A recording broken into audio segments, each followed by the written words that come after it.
जैसे hello Rahul ji, hello कमल वाला रिश्ता है राहुल गांधी का, है तो उसमें भी कमलनाथ जी भी कह रहे हैं कि भाई कोई कमी वगैरह है नहीं, ऐसे गुबार फुलाया जा रहा है बिना मतलब का, कमी का, अभाव का। और इधर आनंद शर्मा जी बयान दे रहे हैं कि भाई संतुलित है, हमें साथ देना चाहिए सरकार का ऐसे समय में। ये यूं ही तो नहीं है विजय कौशिक जी। देखिए लालचंद जी, मैं आपको स्पष्ट कर दूं, कांग्रेस में दो धड़े हैं। जी। दो धड़े कैसे हैं? एक धड़ा जो पहले राष्ट्रवादी है और बाद में कांग्रेसी है। एक धड़ा जो विशुद्ध रूप से कांग्रेसी है।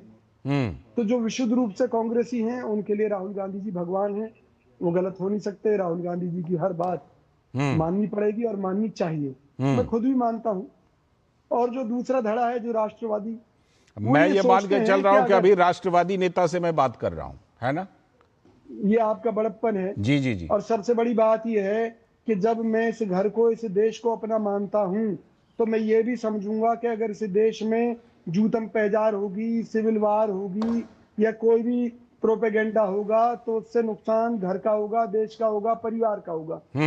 तो मेरी प्रायोरिटी क्या रहेगी कि पहले देश संभल कर रहे। अरे भाई, अंतर्राष्ट्रीय हालात हैं, कभी कांग्रेस के सामने आए थे, आज भाजपा के सामने है।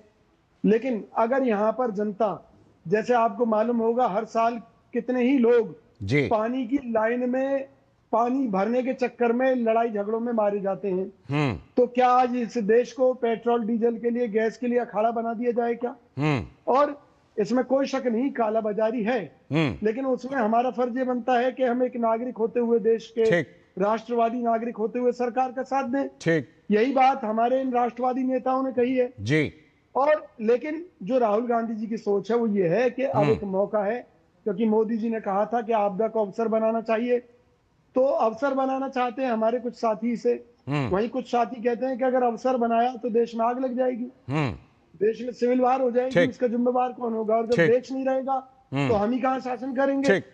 तो आज देश को बचाने की सबसे पहली जरूरत है। बिल्कुल, ये इस बयान का स्वागत होना चाहिए, यही वो पक्ष नहीं ले सकता। हाँ, हमने अपनी पार्टी के अंदर एक बात रखी कि आज जरूरत इस बात की है कि राहुल गांधी जी अगर ये चाह रहे हैं कि भी देश गलत विदेश नीति पर चल रहा है, तो उन्हें अपनी बात रखनी चाहिए कि किस रास्ते पर देश को चलना चाहिए। ये बात अनंत विजय सर ने कही, ये बात अनंत विजय सर ने कही है कि आप कुछ विकल्प भी तो बताइए कि ये होना चाहिए, है ना? उन्होंने कहा नेता प्रतिपक्ष की स्थिति एक शैडो पीएम की होती है, उनको बतानी चाहिए।